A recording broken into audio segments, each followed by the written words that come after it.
Some Kings Point residents are on a fixed income could soon be forced out. This is a community that we have been following closely since Hurricane Ian hit an area of Delray Beach hard last September. Our Tara Jakeway spoke with some residents there, left with a big repair bill and no way to pay. She joins us live from Delray Beach with the story, all new at 6. Tara?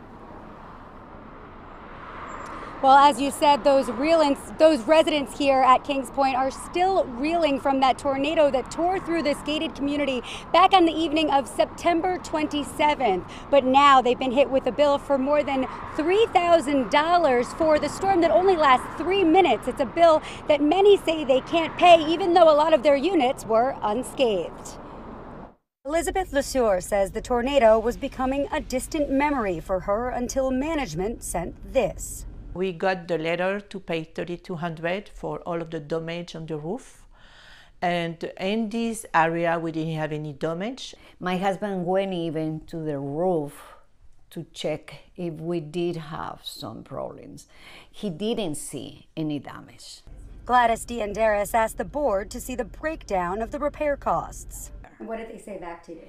That I have to be part of the board to look at those papers.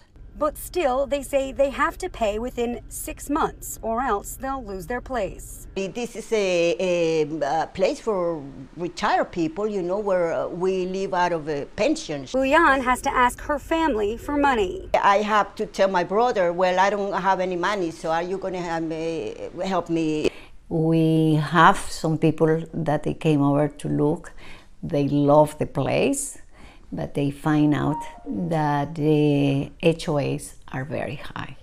Dianderis is trying unsuccessfully to sell, while Garcia, a retired property manager, mainly wants answers. There is 96 units by 3,200, roughly $300,000.